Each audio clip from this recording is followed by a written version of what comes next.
Hey guys, welcome to my channel Rumila's recipes. आज हम बनाने जा रहे हैं गाजर का हलवा।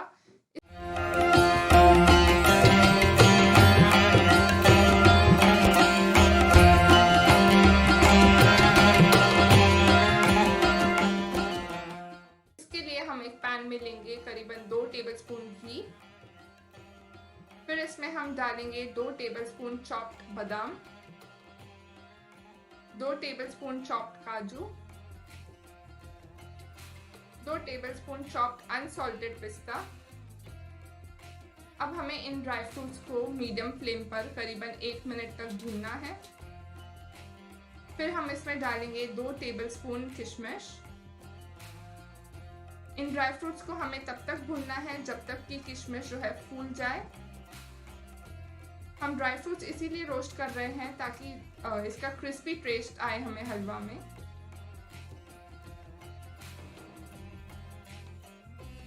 फिर एक कढ़ाई में हम लेंगे करीबन 1/4 कप घी।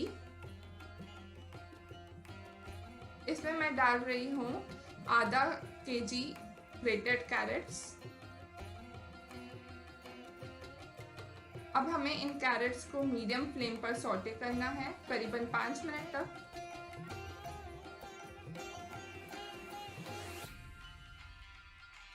फिर इसमें हम डालेंगे 2 कप फुल फैट मिल्क। ध्यान रहे कि मिल्क जो है फुल फैट ही हो, क्योंकि हम इसमें मावा नहीं डाल रहे हैं तो हमें फुल फैट मिल्क ही लेना होगा।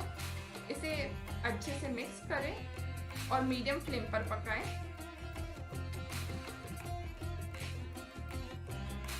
अब हम इसे ढककर मीडियम फ्लेम पर तब तक पकाएंगे जब तक कि मिल्क रिड्यूस ना हो। अब ये मिल्क रिड्यूस हो चुका है तो हम इसमें डालेंगे करीबन 6 टेबलस्पून शुगर। आप शुगर की क्वांटिटी अपने हिसाब से कम या ज़्यादा कर सकते हैं। अब इसे हम दोबारा ढककर पकाएंगे करीबन 5 मिनट तक। 5 मिनट बाद इसे मिक्स करें।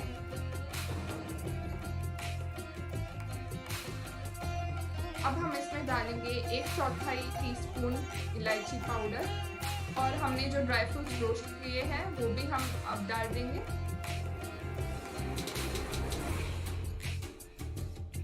इसे हम दोबारा ढककर पकाएंगे जब तक कि ये मिल्क कंप्लीटली ड्राई ना हो जाए।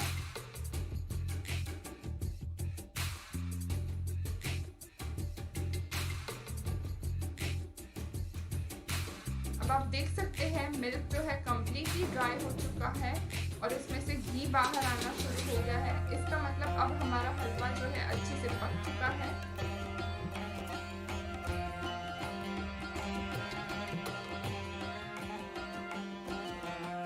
अब आप इसे अपने चॉइस के नट्स के साथ, ड्राई फ्रूट्स के साथ गार्निशिंग कर सकते हैं। मैंने यहाँ लिया है चॉप्ड बादाम, पिस्ता और काजू। अब हमारा हलवा जो है बिल्कुल रेडी है सर्व करने के लिए।